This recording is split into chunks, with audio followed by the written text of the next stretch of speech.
The community bids farewell to a very beloved figure in the local athletic community.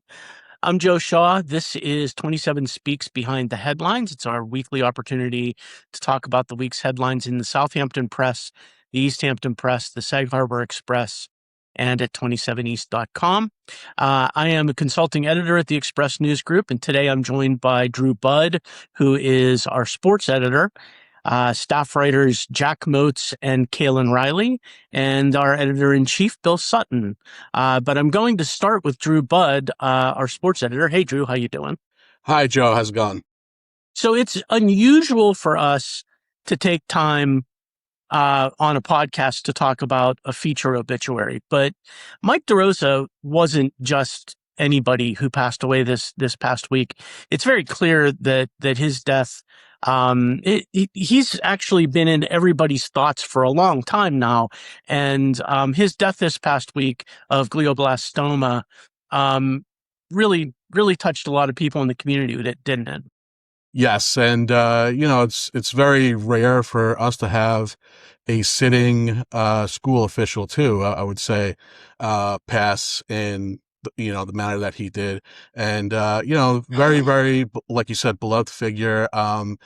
Both in both communities too, in both Hampton Bays and Bridgehampton, and people always talk about Mike as before he went to Bridgehampton as like the unofficial mayor of Hampton Bays. That's where he grew up.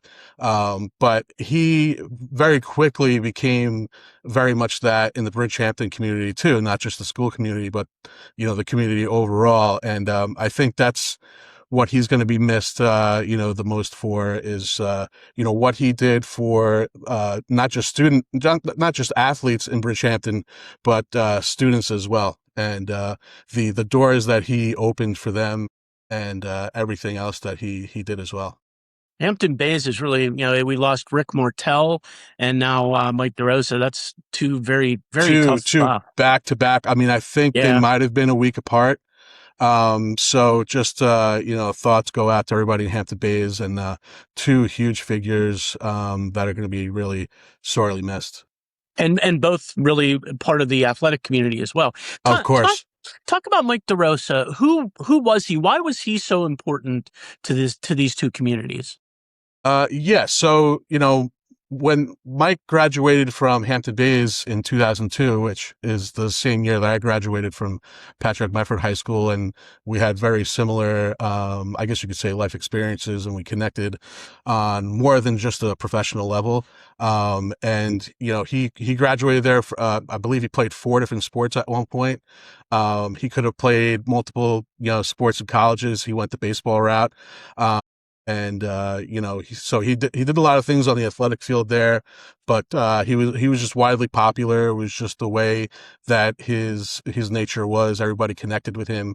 And then when he got the job at Bridgehampton, he was kind of taking a spot left by Mary Ann Jules, who was a longtime athletic director in Bridgehampton and was a beloved figure as well. Mm. And and Michelle Trowering's feature obituary, which is great this week. She talked about that in the very beginning, and she interviewed Jennifer Vinsky, who's a board trustee there in Bridgehampton, and they talked about how they weren't so sure about how Mike was going to take to the position, and lo and behold, he came through not only as athletic director, but by the time of his passing, of his death, he had multiple roles there. I didn't even know until recently that he was also dean of students. Mm. On top of being a physical education teacher, athletic director, assistant coach on, the Bridgehampton varsity baseball team, which he helped revive with Lou Libertor. After 43 years of not having baseball, they're going to have a girls varsity basketball team. That's going to be, his lasting legacy there because he helped bring that back. And they started, varsity boys soccer this past fall. So, his legacy in Bridgehampton is, just as big, if not bigger than what he left behind in Hampton Bays. That's awesome. And I know that the baseball teams at the two schools in Hampton Bays and Bridgehampton paid tribute to him. I think that was last season, right? Well, actually, the Well, past 2 years, when it this was just weeks after it came down that, Mike came down with, with his brain tumor and the glioblastoma. The two teams got together, his former team in Hampton Bays and his current team that he was assistant coach for in Bridgehampton got together and played a game in his, just kind of, in, at the time, it wasn't in his memory, obviously, but it was, to support him and his family. And they did so again this past spring as well, to help, fundraise for his family and everything like that.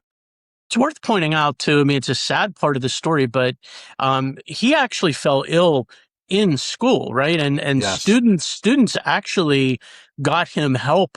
Yep. Tell that story real quick. Yeah. So this was actually, about a week after going upstate to Binghamton to, watch the Bridgehampton boys basketball team play in the state championship.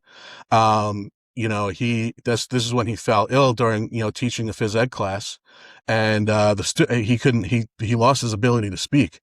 And this was the story that his brother, Christopher DeRosa, told me, couple days after the fact. And the students, knew something was wrong, so they got other school officials who then, called the, paramedics, and they rushed him to Southampton Hospital. And that's when they, found out that he had the brain tumors, and that's why he had lost the ability to speak. But it was definitely due to those students, their quick thinking on getting, school officials alerted to get him some help. And, that certainly helped, because God knows what could have happened, if they didn't do that.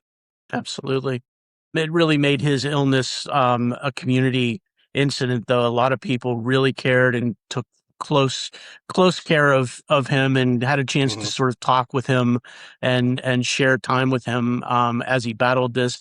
Um, there was a really beautiful ceremony down at the beach for Mike, where family and friends released lanterns in his honor. He's going to leave a real legacy, though, right? You Yeah, mentioned that. yeah, that's, thankfully I was able to go to the wake, which was, last Tuesday. And I knew it was going to be well attended, but, to be honest, I was not expecting the line to be down Montauk Highway and at RJ O'Shea's funeral home in Hampton Bays. And, everybody who got on that line stayed on that line. It was like an hour and a half wait, to pay their respects to the family. And, I hear the burial was well attended the day after. And, there was a get together at Ponquag Beach in Hampton Bays, which was well attended. You can just tell in the video that we've seen on social media and in the photos, that, again, ton of people there. He's going to be sorely missed. And this is not something that, either Hampton Bays or Bridgehampton communities are going to get over, anytime soon. They're going to be thinking about Mike for a very long time. And, everybody's going to miss him for sure. Our condolences go out to his family and to all his friends. And I think I can just sum it up by saying I think we all hope that we make kind of an impact in life the way Mike DeRosa did. So he will Of be course. missed. Yeah. Couldn't agree Drew, more. thank you. Appreciate you You're spending welcome. some time talking Thanks about for that. having me, Joe. Let me bring in Jack Motz, who covers East Hampton for us. Hey, Jack. Hello, Joe. So we're talking about the building department again in East Hampton town, but it is, of course, a big deal what's going on with the building department there that's been sort of buried in applications and trying to dig out from it. What's the steps they're taking? Kind of an interesting new step by bringing in some help this week and maybe using some technology along the way. So yeah, basically over the past year, they've brought on 4 different architectural firms that are, outside companies to help with the backlog and to kind of help them get back to where they need to be in processing, building plans, applications, and building permits. And so one of those companies is a company called Greenlight, which is this kind of, tech startup kind of thing that you are probably very familiar with.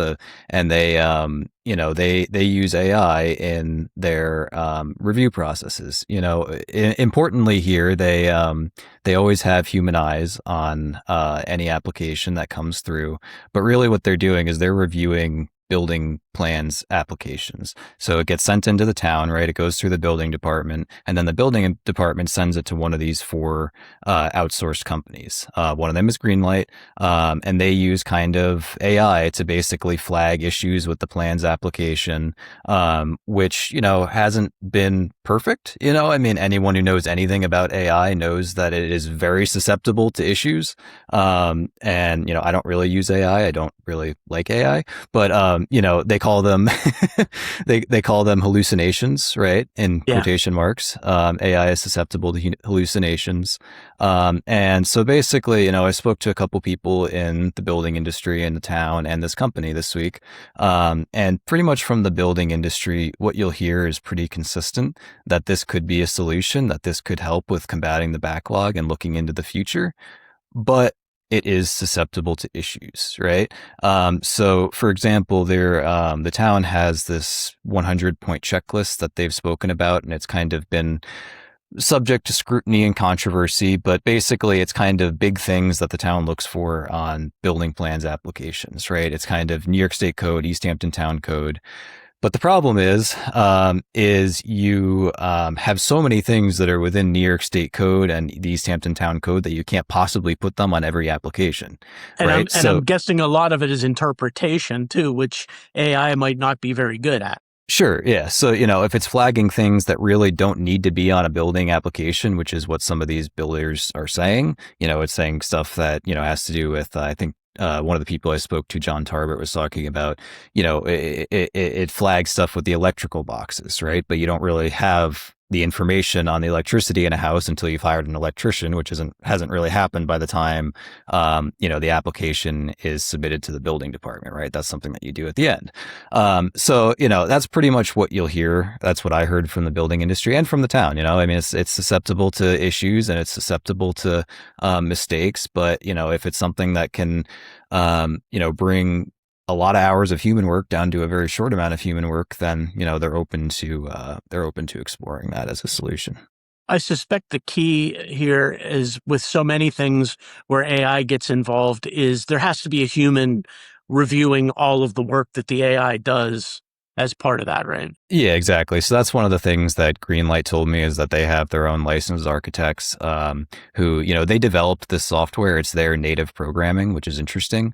But they always have one of their people review each and every plans application before it gets sent back to the town. And how much of the review process they do varies a lot. They do a lot of it before they send it back, and then they send it back to the building department. And the building department will, give their notes, and if they need to, they'll send it back to Greenlight for further review. But yeah, so I mean, it's been an interesting thing. It was kind of an enterprising story. It's not really something that, it's been something that's kind of building up over the past year or so. That, it got brought up to me and it got flagged to me. What's going on with it? It's It's interesting, Jack, because we're focusing on the AI aspect of this, but what's really interesting is that they're getting 4 companies now to help them dig out from this backlog and really sort of subcontracting out reviewing applications to try and dig out from the hole. That's kind of interesting all by itself. Yeah, so that's one of the things they've done. 4 companies. I mean, that's a lot of manpower, and they've also expanded the department a lot this year. Supervisor Kathy Burke-Gonzalez has been working with Suffolk County Civil Service on that. They've basically done a full restructuring. I think we've spoken about that on this podcast before. But yeah, so they've added 6 new positions, I believe. A couple of them are more senior positions within the department, so there's a lot of leadership there. So yeah, I mean, it's been interesting to kind of follow what's been going on, and I think this is just another thing that is another step towards combating the backlog. And the business committee, actually, according to Tom Flight, councilman, they've actually spoken about how AI could be further incorporated with the building plans and getting out of this backlog, which will be an interesting thing to follow if it ends up making it into the department itself, which it is not currently. Yeah, watching the town trying to dig out from this is going to be a long-term effort. So we'll keep coming back and talking about it some more. Jack, thanks for being here. Thank you, Joe. This is 27 Speaks Behind the Headlines. I'm Joe Shaw. I am a consulting editor at the Express News Group. Joining me now is the Express News Group's editor-in-chief, Bill Sutton. Hey, Bill. Hey, Joe. Good to have you. You, in addition to being editor-in-chief, are also covering Westhampton Beach Village, and you had a story this past week. The village is dealing with its beaches and with FIMP, which you're going to have to explain to everybody what FIMP is, but the village is going to have to take on some of the work on the beaches now, right? Or at least take on some of the expense.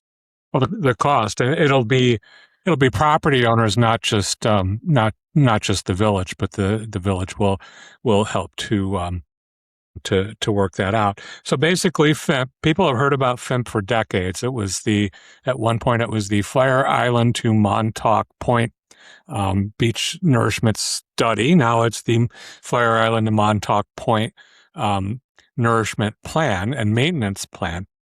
And basically, that's what we're talking about. It's administered by the Army Corps of Engineers. Under the maintenance plan, the Army Corps would come in and yearly take a look at the beaches along the South Shore and decide if or whether any certain beaches needed nourishment. And this would go on for 30 years. As part of that plan, local municipalities are going to have to pay a portion of that. The federal government pays a bit, the state pays a bit, and the local municipality through a taxing district would have to pay about 15%. What that's going to mean for Westhampton Beach isn't clear yet, and obviously that cost would depend on whether the beach needed to be nourished at any given point during that time frame. If not, and Westhampton Beach is actually in a great position because there are still leftover jetties from the jetty program of I guess it was the 60s or 70s that left I don't know, nine or 10 jetties protecting the beach already in Westhampton Beach. So you have other areas that might not have that same protection that would have to pay more. So it was interesting in the story. I spoke to Westhampton Beach Village Mayor Ralph Urban, and he said that the village is going to go through with all this in conjunction with the town. And the town would actually have to set up a beach erosion control taxing district that would basically, we saw something similar in Bridgehampton and Sagaponack, where those homeowners voluntarily contributed to that. This would be more mandatory for certain property owners. The village isn't sure yet whether it's just going to be oceanfront property owners or whether it's going to be more property owners throughout the town or throughout the village. I'm sorry. There's an argument to be made that because the village depends so much on tourism and so much of that is the beach and the beautiful beach and the environment, that the entire village benefits from that beach, and perhaps the entire village or a larger portion of it should help pay in to maintain that. This, by the way, is the same discussion that came up when Bridgehampton, Sagaponack, when those homeowners, one of the things that lurked in the background was who should be paying for this beach nourishment, because it isn't just the property owners along the shoreline who benefit. Everybody who goes to the beach benefits, and really Sure. the whole community benefits. So that's been an ongoing debate. And all the businesses in Westhampton Beach. Sure. I mean, people go to the beach and then they go to Main Street or the other way around. Yeah. Or that type of thing. Well, what's also important to note is that the cost, and they're looking at anywhere between, and the numbers are really, really early. They're looking at an estimate of anywhere between $1.5 million a year and $3 or $4 million a year. So I mean, it could be significant. But did that catch anybody by surprise? Were people thinking that FIMP was going to sort of take care of this and there wouldn't be a local expense, or is this something that they've expected all along? I think this evolved. The project evolved over time. I think initially, and I had mentioned the mayor. I think that the mayor thought that the federal government would be picking up the cost, or the federal government in the state. He actually, when I spoke to him, and I started this thought and didn't finish it, but he actually, when I spoke to him, reiterated that he feels odd that a small local municipality would have to pay into a federal program, that money should be coming from federal tax dollars, I guess. The other important thing to note, though, is that the local contribution would just be for maintenance, for build the beach back that's eroded through erosion control. If there is a storm, if there's a big storm, if there's a superstorm Sandy, or there's a nor'easter there's a hurricane in 1938, or the nor'easter that destroyed what is now Westhampton Dunes, 35 years ago, the federal government would, if the municipality is participating in this program, the federal government would come in and would pay the entire cost of building those beaches back up. In a catastrophic situation. Right. So, yeah. But you have to be part of the maintenance program. You have to be paying into this 30-year maintenance program. I was at a recent village board meeting, and Aram Trichunian, a coastal geologist, was there giving a presentation on the FEM study, and he likened it to an insurance policy. And I think that's really an interesting thought. If the village wasn't participating, didn't create a tax district, and a big storm came along, the village and the village property owners would bear the entire cost. Beaches are so important, and they can be so expensive, and having an insurance policy in those cases probably isn't a bad thing. Thanks for being on that, Bill. We'll keep an eye on it, and we'll get back. We'll talk with you about it again in the future, I'm sure. Absolutely. So for our silver linings piece this week, let me bring in Cailin Riley, our staff writer, who is extremely jet lagged, right, Cailin? I am jet She's lagged. off the plane from a school sports trip to Sweden, right? My daughter, Claire, went with her team with Southampton United Soccer Club to play in the Gothia Cup. But I'm not going to spoil that for everyone because I'm going to write about it next week. And I'm just putting it out there now. I would like to talk about it on the podcast next week. So. Oh, okay. So you're planting the flag. I sure am. That sounds good. But this week I have a great story to talk about too. Yeah, talk about it. So Sea to Shining Sea, what is that about? So this is just a really fantastic new exhibition that's a collaborative effort between the Eastville Community Historical Society and the Sag Harbor Whaling Museum. And they're pretty much highlighting the contributions of African Americans in the whaling industry that was huge in Sag Harbor, many, many years ago when the whaling industry was at its peak. Sag Harbor was in many ways the epicenter of this worldwide industry that was, a big force in the world. And I think a lot of people know that. Anyone who's read Moby Dick, which I read that for my senior seminar class at Villanova, we'll just say a few years ago. Sag Harbor is mentioned by name in the opening chapter of that classic work of American literature. And so people are, I think, aware of the whaling legacy in Sag Harbor. Also, if your eyeballs work, it kind of tells you everything you need to know if you walk around Sag Harbor.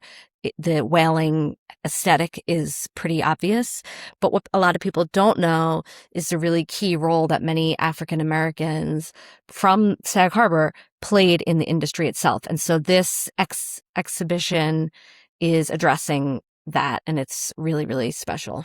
It's interesting to me because we talk about Pierce Conser, who was from Southampton Village, and he was an early African-American whaler. But this is an important point. African-American men were part of whaling ships from the beginning and a very big part of the whaling industry the entire time. And I don't know that that's something that a lot of people were aware of. Yeah, African-American and indigenous as well. Indigenous as well. Yeah. I mean, indigenous people were whaling long before they white European settlers came English here. Settlers, yeah, they taught them how to whale. Exactly. So, this is a really awesome exhibit, and Jamie Karbowiak from Sag Harbor Whaling Museum, who's their executive director, it partnered up with Dr. Georgette Greer-Key from Eastville Community Historical Society, and she's really the one that brought this together because she had kind of done some work around this in Cold Spring Harbor at their museum on this same kind of concept. And so she had kind of done all that work and research, and now she's bringing it here. So it opens Saturday, and then it's going to stay on display until September 6th. So people should really, really check it out because there's a wealth of information there. There's artifacts, artwork, interpretive displays, all kinds of different things that that people should really look at and will find fascinating.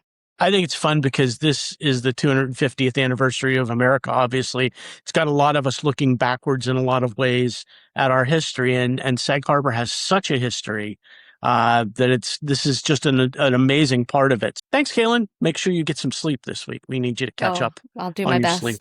No question. Thank you to Cailin, to Jack Motz, to Drew Budd, and to Bill Sutton. I'm Joe Shaw. We will be back next week with another edition of the 27 Speaks Behind the Headlines podcast. Thanks for joining us.